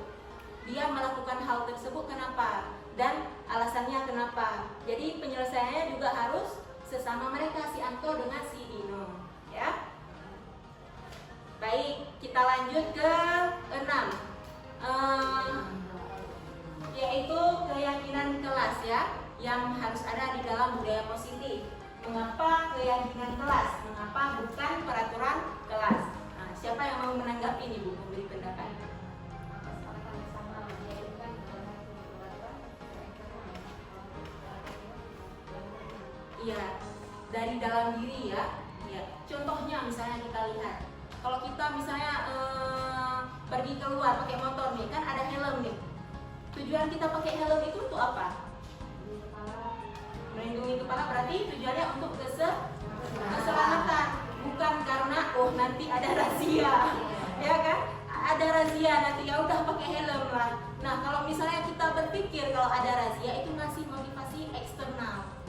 Tetapi kalau misalnya kita meyakini bahwasanya pakai helm itu untuk keselamatan, berarti itu termasuk ke nilai kebajikan dan masuk kepada keyakinan. Sudah ada dalam diri kita meyakini kalau misalnya kita nggak pakai helm tidak selamat. Kalau misalnya ada kejadian yang tidak terduga, kita sudah terselamatkan karena ada helm. Nah itu contohnya ya. Jadi kalau misalnya peraturan itu kan sepertinya kayak menghukum juga ya, jadinya harus berbuat seperti ini. Tapi kalau keyakinan memang sudah ada dalam diri kita sendiri. Baik, nah di sini keyakinan kelas adalah nilai-nilai kebajikan atau prinsip-prinsip universal yang mendasar ya, yang disepakati bersama lepas dari perbedaan agama, suku, negara, dan bahasa. Nah, menurut si Gosen tahun 1998, suatu keyakinan akan lebih memotivasi seseorang dari dalam bentuk diri atau intrinsik. Seseorang akan lebih bersemangat untuk menjalankan keyakinannya daripada hanya sekedar mengikuti peraturan. Ya, jadi kalau misalnya kita tidak nyaman, itu namanya peraturan. Tapi kalau misalnya kita melakukan untuk diri sendiri, bersemangat untuk diri sendiri, meyakini bahwasanya itu memang tanggung jawab kita melakukan hal tersebut. Nah, itu yang dinamakan keyakinan. Makanya ini sudah ada kolomnya ya, peraturan kelas itu paling rendah, itu masih dalam lingkungan kecil ya. Kita balikkan lagi, lebih besarnya lagi, lingkungannya itu harus ada keyakinan kelas. Makanya kita Bapak Ibu itu harus ada membuat keyakinan kelas di dalam kelas kita masing-masing. Kesepakatannya seperti apa? Kalau misalnya kita masuk pelajaran, misalnya kalau saya pelajaran seni, kalian anak-anak ibu harus seperti apa? Jadi sudah ada keyakinan. Jadi kalau misalnya ke depannya mereka melanggar, konsekuensinya apa? Mereka sudah melanggar, tidak sesuai dengan keyakinan kelas. Ya, jadi dengan adanya keyakinan kelas ini terciptalah lingkungan positif. Mereka sudah mengikuti keyakinan kelas tersebut. Makanya terakhirnya itu sudah ada budaya positif karena sudah pembiasaan. Nah, kita buatnya seperti ini ya. Sini kalau tugasnya kalau tidak dikumpulkan berarti tidak bertanggung jawab. Nah, itu sudah diyakini dalam diri. Ini contohnya untuk peraturan. Misalnya selalu kembalikan buku ke tempatnya. Nah, keyakinan itu termasuk kepada tanggung jawab. Kalau misalnya kita udah siap ambil buku nih, kita kan harus bertanggung jawab untuk mengembalikan, menyimpannya di tempat semula. Dilarang mengganggu orang lain. Itu nilai kebajikannya apa? Berarti keyakinannya kita harus menghormati orang lain dan diri sendiri. Jadi jangan mengganggu yang lain karena dilarang. Ya. Selanjutnya hadir di sekolah 15 menit sebelum pembelajaran dimulai. Jadi kita harus berkomitmen nih, menghormati orang lain. Karena sesuai dengan ini kan termasuk keyakinan kita, kan nggak mungkin yang duluan datang, misalnya yang gurunya, kalau misalnya dalam kelas gurunya cepat datang, anak-anaknya telat, itu berarti tidak meyakini nilai-nilai menghormati atau berkomitmen. Selanjutnya, dilarang melakukan kekerasan, itu masuk ke keselamatan, kan nggak mungkin harus melakukan kekerasan sehingga membuat kelas tidak nyaman, tidak aman, ya anak-anak takut ke sekolah. Kalau misalnya di sekolah-sekolah lain itu mungkin sering ya adanya bullying, sering dibully. Bullyingnya bukan dari kata-kata kayak kita di sini mungkin, ibu lihat bu dia ngejek orang tua saya. Kalau di sekolah-sekolah lain mungkin lebih dari itu bullyingnya. Kalau tidak sesuai dengan yang mereka inginkan nih, langsung dibully, langsung kena mental kita, ya. Selanjutnya dilarang menggunakan narkoba. Nah, ini termasuk kepada nilai kesehatan. Bergantian atau menunggu giliran itu termasuk ke nilai kesabaran dan juga menghormati orang lain. Contoh kalau misalnya kita ke supermarket ya, supermarket atau SPBU, kan antrinya banyak nih. Jadi kita harus sabar, jangan langsung terobos orang jatah orang, ya. Selanjutnya gunakan masker. Ini juga termasuk kepada kesehatan dan juga keselamatan. Terakhir, jangan berlari di kelas atau koridor. Itu termasuk juga kepada keamanan dan juga keselamatan. Jangan berlari. Kalau misalnya ada sekolah mungkin yang bertingkat ya, kan takut juga anak-anak berlari jatuh pula anak orang. Jadi itu juga untuk keselamatan si anak. Jadi pembentukan di sini ada pembentukan keyakinan kelas, ya. Yang pertama, pembentukan kelas bersifat lebih abstrak daripada peraturan yang lebih rinci dan konkret, di mana keyakinan kelas berupa pernyataan universal. Pernyataan keyakinan kelas dibuat dalam bentuk positif. Jangan dibuat nanti dilarang, jangan, tidak. Itu termasuk ke negatif. Kita buat ke kata yang lebih bagus, yang positif. Contoh misalnya kalau negatif, tidak boleh datang terlambat. Kita buat masuk kelas tepat waktu. Nah, itu termasuk ke kata-kata positif. Selanjutnya, keyakinan kelas hendaknya tidak terlalu banyak sehingga mudah diingat. Jadi tidak terlalu banyak, singkat aja, tetapi masuk untuk keseluruhannya. Jadi anak-anak pun mudah mengingat, ya. Iya. Selanjutnya, keyakinan kelas sebaiknya sesuatu yang dapat diterapkan di lingkungan tersebut. Semua warga kelas ikut berkontribusi dalam pembuatan keyakinan kelas lewat kegiatan curah pendapat. Jadi bukan dari gurunya, oh kamu harus buat seperti ini, tetapi kita memberikan opsi pendapat dari anak-anak kita. Kalian maunya seperti apa biar kelas kita itu nyaman, menyenangkan, aman, dan sebagainya. Jadi mereka yang memberikan pendapatnya. Ibu, kami nggak mau kalau misalnya ada yang asik berkeliaran di dalam kelas. Ibu nggak boleh menyontek, Bu. Jadi kan mereka bisa meluangkan pendapat. Kita juga bisa tahu apa yang mereka inginkan, kebutuhan mereka. Selanjutnya, bersedia meninjau kembali keyakinan kelas dari waktu ke waktu.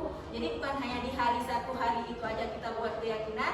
Kedepannya kita nggak cross check kembali, tetapi harus ada umpan baliknya, harus ada tinjauannya lagi. Kedepannya apakah tetap dilakukan seperti itu. Nah, ini dokumentasi saya melakukan keyakinan kelas di 8A, ya.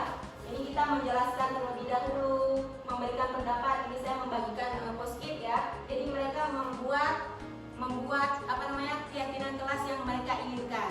Baru setelah itu mereka tempel di kertas plano, ya. Selanjutnya di sini setelah mereka menempel, kita membuat mereka itu menyetujui dengan cara menandatangani. Jadi semua apapun setelah kita menyuruh mereka memberi pendapat sudah menempel, kita kasih dulu kesimpulan. Bahwasanya berarti ini harus bertanggung jawab, disiplin, membersihkan kelas ya, menjaga kebersihan. Nah, setelah itu dengan hasil pendapat mereka tanda tangan terakhirnya. Harus ada tanda tangan sebagai bukti bahwasanya mereka menyetujui. Pada saat membagikan ya kertas post-it. Jadi setelah mereka menulis itu langsung ditempelkan.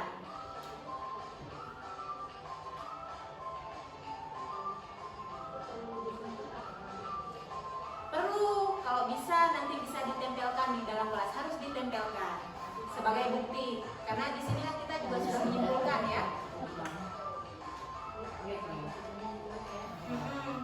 Nanti untuk biar ditempel lebih bagusnya pakai karton yang bagus untuk ditempel. Karena kita kan sudah membuat kesimpulannya, bertanggung jawab, apa disiplin. Mentahnya disimpan dari dalam kelas. Karena kan kita sudah membuat itu kan masih di tahap awal ya. Bagusnya baru nanti ditempel di belakang kelas. Ya, karena di situ kita masih mencari apa pendapat dari semua. Mungkin pendapatnya ada yang sama, jadi bisa kita simpulkan di akhir.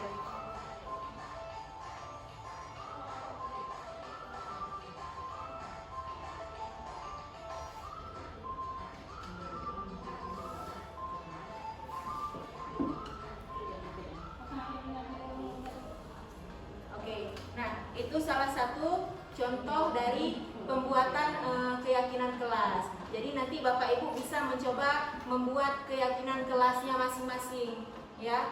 Nggak perlu banyak, singkat aja tapi jelas tujuannya untuk apa. Selanjutnya masuk ke materi yang terakhir ya, yaitu segitiga restitusi. Nah, segitiga restitusi ini ada 3 bagian. Yang pertama menstabilkan identitas, yang kedua validasi tindakan yang salah, dan ketiga menanyakan keyakinan. Jadi ketiga tahap ini kalau misalnya siswa kita pernah berbuat salah, melakukan apa seperti itu permasalahan, kita seharusnya bukan langsung memarahi mereka, tetapi dengan menstabilkan dulu identitas dengan menggunakan segitiga restitusi ini. Di mana tahapan ini yang pertama dalam menstabilkan identitas, kita panggil dulu anak yang bermasalah tersebut, kita bertanya, kita menjawab, memberikan pemahaman kepada mereka bahwasanya berbuat salah itu tidak apa-apa, hal yang wajar karena tidak ada manusia yang sempurna. Ibu juga pernah melakukan hal yang salah, hal yang demikian, jadi tidak ada manusia yang sempurna. Nah, selanjutnya Bapak Ibu tidak tertarik mencari siapa yang salah, tapi Bapak Ibu ingin mencari solusi dari permasalahan ini. Jadi kita cari permasalahan, makanya kita stabilkan dulu identitasnya. Kamu berhak merasa begitu. Misalnya kalau ada anak yang lagi membuat tugas dicontek, apa dia menggebrak meja, kamu berhak melakukan seperti itu. Karena untung saja kamu tidak melakukan hal yang lain lagi, sampai misalnya melakukan kekerasan seperti itu. Jadi kita harus bisa memberikan kata-kata yang positif kepada anak. Selanjutnya baru dengan validasi tindakan yang salah. Di sini kita mengatakan kepada anak, kamu pasti punya alasan mengapa melakukan hal itu. Kamu patut bangga pada dirimu sendiri karena kamu telah melindungi sesuatu yang penting buatmu. Misalnya seperti tugas, ada yang mencontek, itu kan penting. Kamu sangat luar biasa. Kita bangga, kan harus ada apresiasi juga. Jangan nanti langsung menjudge si anak, kenapa kamu berbuat seperti itu. Jadi jangan langsung mindset kita menghukum si anak, tetapi menanyakan dengan cara yang baik. Nah, baru terakhirnya itu kita menanyakan keyakinan. Apa yang kita percaya sebagai kelas atau keluarga? Apa nilai-nilai umum yang telah kita sepakati? Apa bayangan kita tentang kelas yang ideal? Kamu mau jadi orang yang seperti apa? Apa kamu mau memperbaiki ini? Nah, itu termasuk menanyakan keyakinan. Jadi akhirnya itu si anak dapat menyelesaikan permasalahan tersebut, menemukan solusi. Kita hanya menuntun, mengarahkan dia harus berbuat seperti ini. Nah, di sini ada contoh penerapan segitiga restitusi. Ini contohnya. Kita cepatkan aja ya, langsung ke kasus. Apa kamu tahu kenapa ibu panggil kemari? Tahu Bu, karena saya terlambat. Tadi kamu berangkat sekolah jam berapa? Jam 7.45. Kita di sekolah masuknya jam berapa? Jam 7.45. Iya. Apakah kamu sudah datang tepat waktu? Tidak Bu, saya terlambat. Nah, setiap manusia pasti pernah melakukan kesalahan. Namun di sini ibu tidak mencari siapa siapa yang salah. Tapi kita dapat menemukan solusi dari permasalahan ini agar kamu tidak lagi datang terlambat ya. Iya Bu. Albanira, kamu sering datang terlambat pasti punya alasannya. Nah, kira-kira kenapa sih kamu datang terlambat? Saya bangun kesiangan Bu. Mengapa bangun kesiangan? Saya tidur larut malam karena main HP Bu. Apakah dengan datang terlambat itu sudah memenuhi keyakinan kelas kita? Tidak Bu. Apa kamu masih ingat apa-apa saja keyakinan kelas kita? Masih Bu. Disiplin. Datang tepat waktu. Membuang sampah ke tempatnya. Menjaga kebersihan. Dan jangan mengganggu kawan. Iya, benar. Menurut kamu, keyakinan kelas apa yang sudah kamu langgar? Disiplin Bu. Disiplin itu penting tidak untuk kamu? Penting Bu karena membuat saya datang ke sekolah tepat waktu Selain itu, dan saya menghargai waktu. iya, menghargai waktu itu sangat penting ya, agar setiap tugas ataupun pekerjaan itu tidak menumpuk. Selain itu, kamu juga dapat menghargai orang-orang di sekitar, baik guru maupun teman-teman di sekolah. Iya Bu, saya menyesal sudah datang terlambat. Saya minta maaf. Iya, bagus. Sikap yang sangat bagus Albanira dengan cara meminta maaf. Lalu, langkah-langkah apa saja yang akan kamu lakukan agar tidak datang terlambat lagi ke sekolah? Saya akan tidur di awal dan mengurangi dengan HP dan memasang alarm. Iya, bagus. Di sini kamu sudah menemukan solusinya. Nah, kira-kira kapan kamu akan melaksanakan solusi ini? Insya Allah malam Bu. Ya, oke, bagus. Nah, di sini kamu sudah berusaha untuk menjadi lebih baik lagi, dan ibu akan bekerja sama dengan orang tua kamu agar kamu tidak datang terlambat lagi ke sekolah ya. Iya Bu. Baik, sekarang silahkan kembali ke kelasnya. Baik, terima kasih. Jadi di video itu kan kita bisa menanyakan kepada anak-anak apa yang diyakini, apa kesepakatan kelas kita, kenapa dia buat begitu. Kita menanyakan apa yang dilakukannya dan mencari permasalahan, mencari solusinya. Bukan kita yang memberikan solusi, tetapi dia sendiri. Kita hanya membimbing mereka. Bagus tidak solusi tersebut dilakukan? Itu anak yang salah ya. Iya, anak yang salah kita panggil. Kita panggil bukan dimarahi, tapi kita lakukan segitiga restitusi dengan tiga tahap barusan. Ya. Selanjutnya sudah sampai di penutup ya. Akhirnya,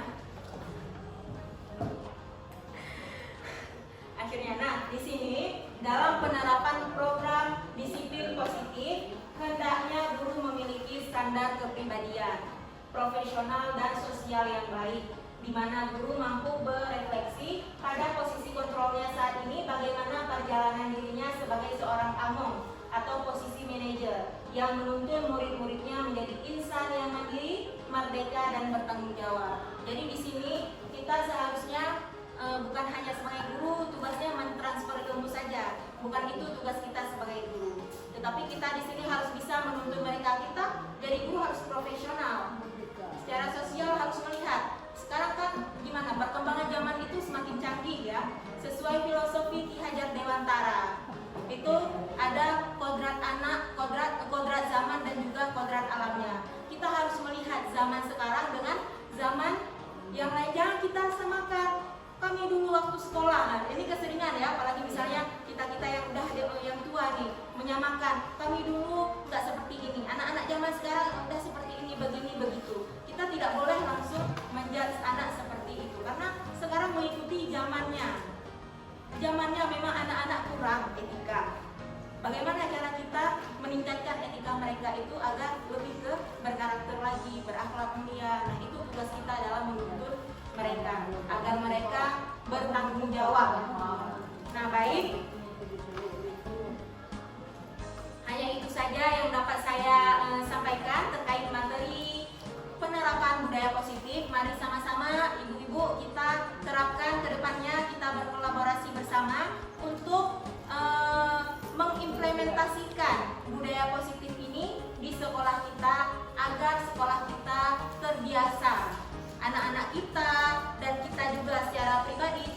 dengan budaya positif ini.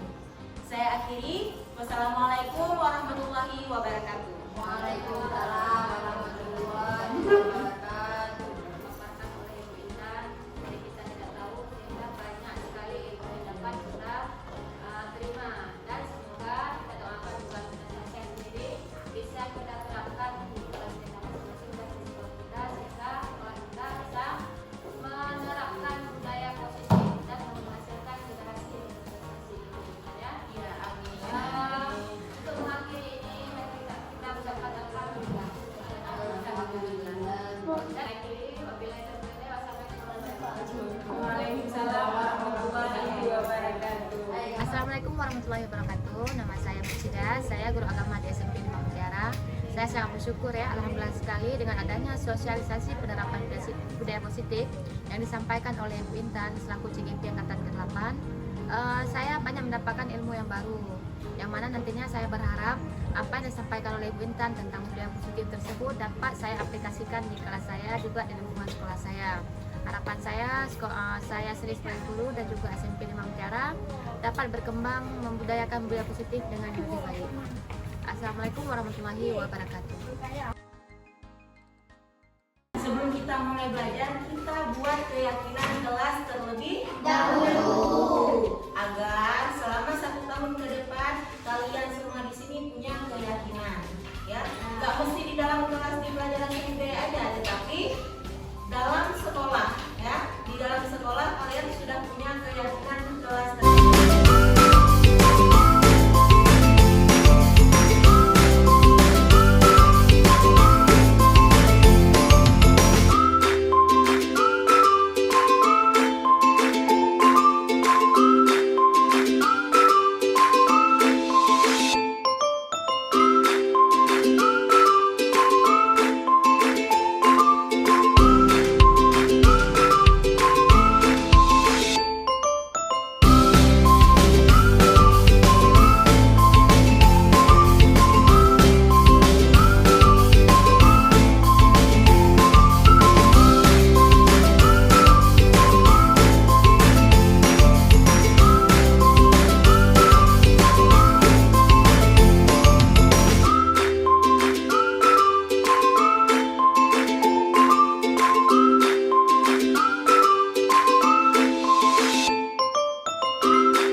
Assalamualaikum warahmatullahi wabarakatuh.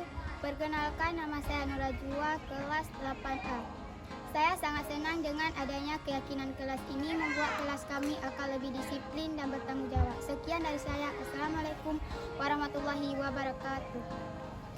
Assalamualaikum warahmatullahi wabarakatuh. Perkenalkan, nama saya Putri Nuraisa, saya dari kelas 8A. Saya sangat senang dengan adanya keyakinan kelas di kelas, membuat kelas kami menjadi lebih baik, patuh dan meyakini nilai-nilai yang telah kami sepakati. Assalamualaikum warahmatullahi wabarakatuh.